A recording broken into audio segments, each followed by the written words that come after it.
आज हम उस सूत्र पर बात करेंगे जो मनुष्य के जीवन का, उसके अस्तित्व का सबसे आधारभूत नियम है। उपनिषदों ने इसे कहा है, यद् भावम तत् भवति। जैसा भाव होगा वैसा ही भवन खंडरिधा हो जाएगा। जैसा तुम सोचोगे वैसे तुम बन जाओगे। लेकिन इस बात को बहुत गहरे में समझने की जरूरत है। ये कोई साधारण बात नहीं है।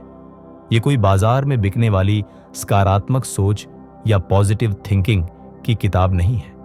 ये जीवन का गणित है। ये तुम्हारे भीतर छिपी हुई सृजनात्मक शक्ति का रहस्य है।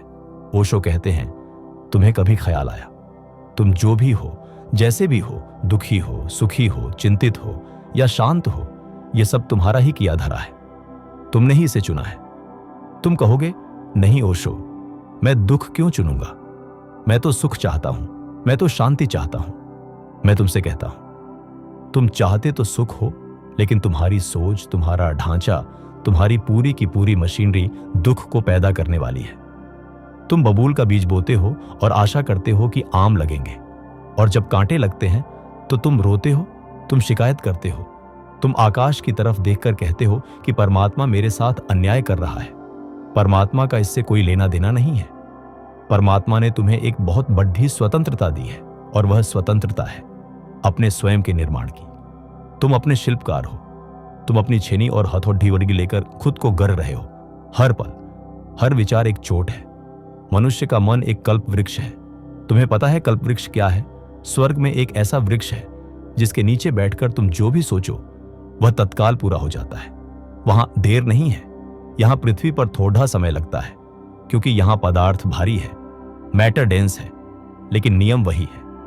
एक बार एक थका हुआ यात्री स्वर्ग के रास्ते से गुजर रहा था। उसे पता नहीं था कि वह स्वर्ग में है। वह थक गया था तो एक वृक्ष के नीचे सो गया। संयोग से वह कल्प वृक्ष था। जब उसकी नींद खुली तो उसे बहुत जोर की भूख लगी थी। उसने सोचा, काश कहीं से भोजन मिल जाता, बहुत भूख लगी है। और तत्क्षण हवा में से थालियां प्रकट हो गईं। सुस्वादु भोजन, मिठाइयां जो उसने कभी सोची भी नहीं थी। वह हैरान हुआ, पर भूख इतनी थी कि तर्क करने का समय न था। उसने पेट भरकर खाया। जब पेट भर गया तो उसे प्यास लगी। उसने सोचा, भोजन तो मिल गया, अब अगर थोड़ा शीतल जल मिल जाए या मदिरा मिल जाए। और तत्क्षण सुराही आ गई, शीतल जल आ गया, मदिरा आ गई। उसने तृप्त होकर पिया। अब वह लेटा। हवा के ठंडे झोंके चल रहे थे। अब उसके मन में विचार उठने शुरू हुए। अभी तक तो जरूरतें थीं, भूख और प्यास। अब मन खाली हुआ तो शैतान जागा। उसने सोचा, यह हो क्या रहा है? कहीं मैं सपना तो नहीं देख रहा, या यहां कोई भूत प्रेत तो नहीं रहते? जो मांगता हूं मिल जाता है, जरूर यहां भूत है। और तत्क्षण भूत प्रकट हो गए, भयंकर डरावने। जैसे उसने सोचे थे ठीक वैसे ही। अब वह घबराया, भय से कांपने लगा। उसने सोचा, अब ये मुझे मार डालेंगे। और भूतों ने उसे मार डाला। यह कहानी किसी यात्री की नहीं है, यह कहानी तुम्हारी है। यह मनुष्य जाति की कहानी है। तुम्हारा मन ही वह कल्पवृक्ष है। तुम 24 घंटे क्या सोच रहे हो? कभी बैठकर डायरी लिखो। 10 मिनट के लिए अपने मन के दरवाजों को खुला छोड़ दो, और जो भी कूदा करकट वहां से गुजर रहा है उसे कागज पर लिख लो। तुम पाओगे कि उसमें 90% तो व्यर्थ है और शेष 10% जहरीला है। तुम सोच रहे हो, पड़ी डिडी होसी के पास नई कार क्यों आ गई? मेरी पत्नी मेरी बात क्यों नहीं मानती? मेरा धंधा मंदा क्यों है? मुझे कोई बीमारी ना हो जाए। तुम जिन चीजों से डरते हो तुम उन्हीं का चिंतन करते हो, और जिस चीज का तुम चिंतन करते हो उसे तुम अपनी ओर खींच रहे हो। तुम एक चुंबक हो। अगर तुम बीमारी के बारे में ही सोचते रहोगे तो तुम स्वस्थ कैसे रह सकते हो? तुम्हारा पूरा शरीर तुम्हारे मन के आदेश का पालन करता है। अब तो विज्ञान भी इस बात को स्वीकार करता है। सम्मोहन, हिप्नोसिस क्या है? यही तो है। अगर तुम्हें सम्मोहित करके कह दिया जाए कि तुम्हारे हाथ पर जलता हुआ कोयला रखा है, भले ही वह बर्फ का टुकड़ा हो, तो तुम्हारी त्वचा जल जाएगी, फफोला पड़ रह जाएगा। क्यों? क्योंकि मन ने मान लिया कि आग है। अगर मन के मान लेने से बर्फ आग बन सकती है, तो तुम्हारे मान लेने से तुम्हारा जीवन नरक क्यों नहीं बन सकता? तुमने ही तो इसे नरक बना रखा है। तुम कहते हो, मैं जैसा सोचूंगा वैसा बन जाऊंगा। तो मैं सोचता हूं कि मैं नेपोलियन बन जाऊं, मैं सिकंदर बन जाऊं, मैं बुद्ध बन जाऊं, पर मैं तो नहीं बनता। यहां थोड़ी सी चूक है।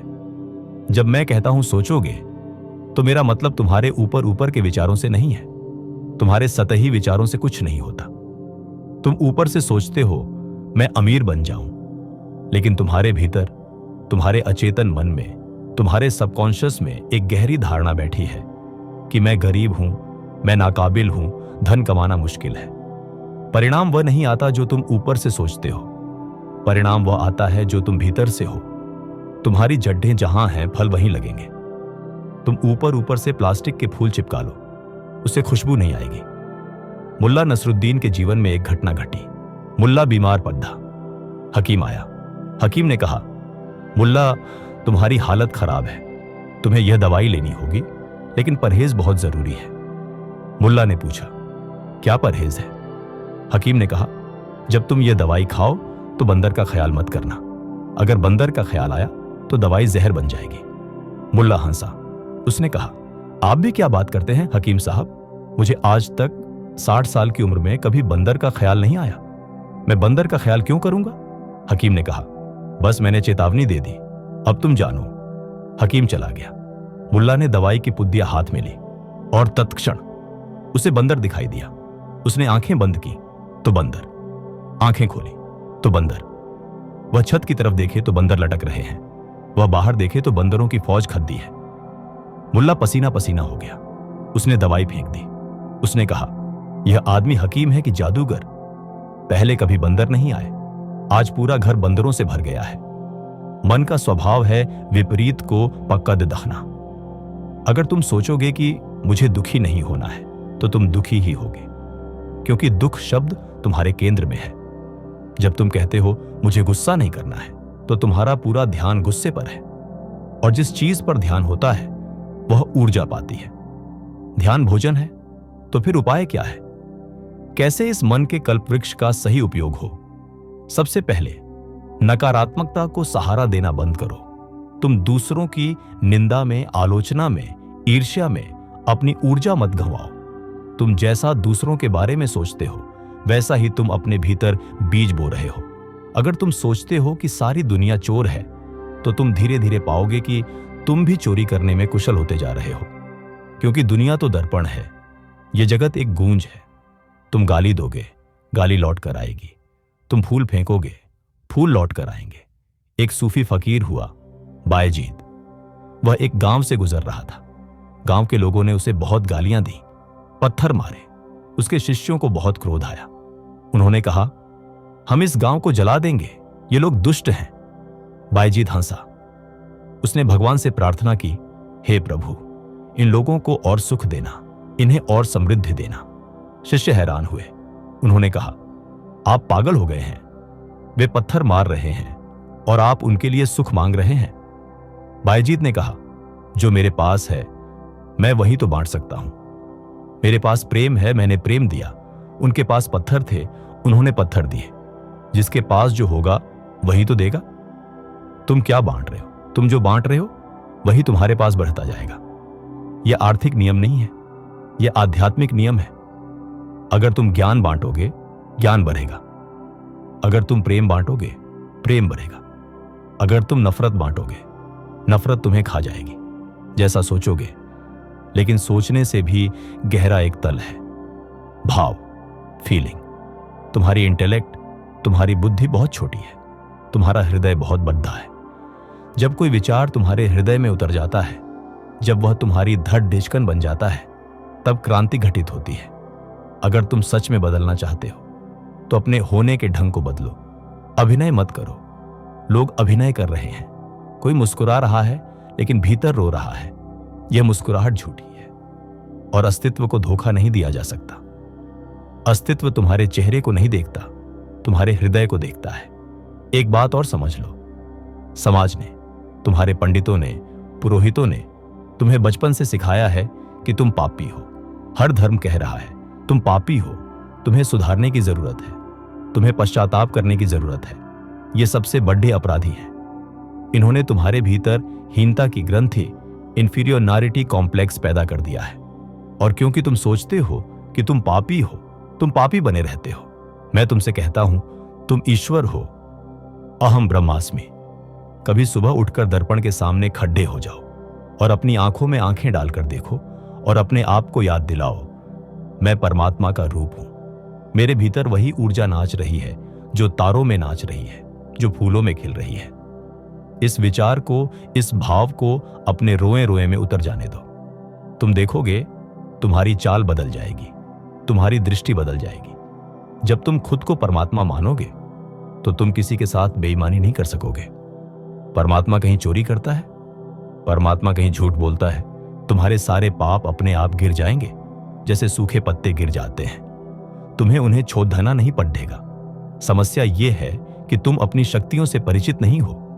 तुम उस शेर की तरह हो जो भेदों के बीच पला बढ़ा है। एक कहानी है, एक शेरनी ने एक बच्चे को जन्म दिया और मर गई। वह बच्चा भेदों के झुंड में पल गया। वह भेदों की तरह मेन करता था, घास खाता था। उसे पता ही नहीं था कि वह शेर है। वह तो सोचता था मैं एक बेचारी भेद्दा हूं। एक दिन एक दूसरा शेर पहाड़ी से गुजरा। उसने देखा कि यह चमत्कार क्या है। एक जवान शेर भेदों के बीच घास चर रहा है और डर के मारे भाग रहा है। उस शेर ने उसे पकड़ा। वह भेद्द शेर कंपने लगा, रोने लगा, मुझे मत मारो, मैं तो एक नन्ही सी भेद्दा हूं। बद्धा शेर उसे घसीटकर एक नदी के किनारे ले गया। उसने कहा, पानी में देख, अपना चेहरा देख और मेरा चेहरा देख। उसने पानी में देखा और पहली बार उसे अपनी असलियत का पता चला। एक दहाड़ा उसके भीतर से फूटी, पूरी घाटी गूंज गई। वह भेद्द होने का विचार विलीन हो गया। गुरु का काम यही है, तुम्हें नदी के पास ले जाना और तुम्हारा चेहरा दिखा देना। तुम भेद्दा नहीं हो, तुम दीनहीन नहीं हो, तुम वही विराट हो। लेकिन तुम सोचते हो तुम छोटे हो। तुम्हारी सोच ही तुम्हारी सीमा है। तुमने अपने चारों तरफ एक बाधा बना रखा है, मान्यताओं का। मैं हिंदू हूं, मैं मुसलमान हूं, मैं भारतीय हूं, मैं गोरा हूं, मैं काला हूं। ये सब विचार हैं और इन विचारों ने तुम्हें कैद कर रखा है। जिस दिन तुम सोचोगे मैं सिर्फ एक चैतन्य हूं, एक शुद्ध होश हूं, उस दिन तुम आकाश हो जाओगे। लेकिन एक खतरा है। जब मैं कहता हूं जैसा सोचोगे वैसा बन जाओगे, तो इसका मतलब यह नहीं है कि तुम बैठकर सिर्फ शेख चिल्ली के सपने देखो। कर्म भी विचार का ही एक सघन रूप है। अगर तुम सोचते हो कि तुम्हें तैरना आ जाए और तुम बिस्तर पर लेटे लेटे हाथ पैर हिलाते रहो, तो तुम तैरना नहीं सीखोगे। तुम्हें नदी में उतरना होगा।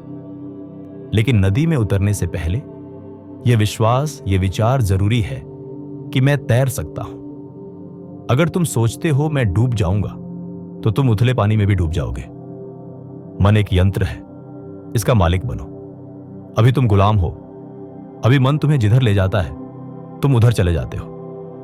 मन कहता है गुस्सा करो, तुम गुस्सा करते हो। मन कहता है डरो, तुम डरते हो। तुम रथ के घोड़ों के पीछे भाग रहे हो। घोड़ों को तुम्हारे इशारों पर चलना चाहिए। तो शुरुआत कैसे करें? साक्षी बनो, विटनेस। अपने विचारों को देखो, जैसे सड़क पर चलते हुए ट्रैफिक को देखते हो। कोई विचार आया, मुझे उस पर बहुत क्रोध आ रहा है, इसमें शामिल मत हो जाओ, बस देखो, कहो, अच्छा तो क्रोध का विचार आ रहा है, गुजर जाने दो। जब तुम विचारों को सिर्फ देखना शुरू कर दोगे, बिना उनसे जुड़े, बिना उनकी निंदा किए, तो एक चमत्कार घटता है। बुरे विचार अपनी मौत मर जाते हैं, क्योंकि उन्हें तुम्हारी ऊर्जा नहीं मिलती। और शुभ विचार, आनंद के विचार, प्रेम के विचार, वे तुम्हारे स्वभाव के अनुकूल हैं, इसलिए वे बच जाते हैं, वे और निखर जाते हैं। अंततः एक ऐसी अवस्था आती है जहां विचार ही नहीं बचते, न शुभ न अशुभ। वही अवस्था समाधि है। वहां तुम कुछ बनते नहीं हो, वहां तुम वही हो जाते हो जो तुम सदा से थे। जैसा सोचोगे वैसा बन जाओगे। यह नियम मन के तल पर है। लेकिन जब विचार शांत हो जाते हैं, जब नो माइंड होता है, तब तुम परमात्मा बन जाते हो। तब बनने को कुछ शेष नहीं रहता, बस होना रह जाता है, बीइंग। तो मेरी देशना यह है, अच्छे विचारों से शुरू करो ताकि बुरे विचार गिर जाएं, और फिर धीरे से अच्छे विचारों को भी छोड़ दो ताकि तुम शून्य हो सको। उस शून्य में ही पूर्ण का जन्म होता है। उस खालीपन में ही संगीत बजता है। अपने आप को छोटा मत समझो, अपनी कल्पना की उड्डान को रोको मत। अगर सोचना ही है तो विराट का सोचो, अनंत का सोचो। क्यों क्षुद्र में अटके हो? क्यों कंकड़ पत्थर बीन रहे हो? हीरों की खदानें तुम्हारे भीतर हैं। याद रखना, ये दुनिया वैसी नहीं है जैसी ये है। ये दुनिया वैसी है जैसे तुम हो। अपना चश्मा बदल लो, नजारा बदल जाएगा। रंग तुम्हारे भीतर है, बाहर तो सिर्फ कोरा कैनवास है। तुम चाहो तो उस पर काली रात पोत दो, और तुम चाहो तो उस पर सुनहरा सवेरा बिखेर दो। कुची तुम्हारे हाथ में है। जागो और अपने जीवन को एक उत्सव बनाओ, एक ऐसा उत्सव जो तुम्हारे सोचने से शुरू हो और तुम्हारी शून्यता पर जाकर पूर्ण हो। धन्यवाद।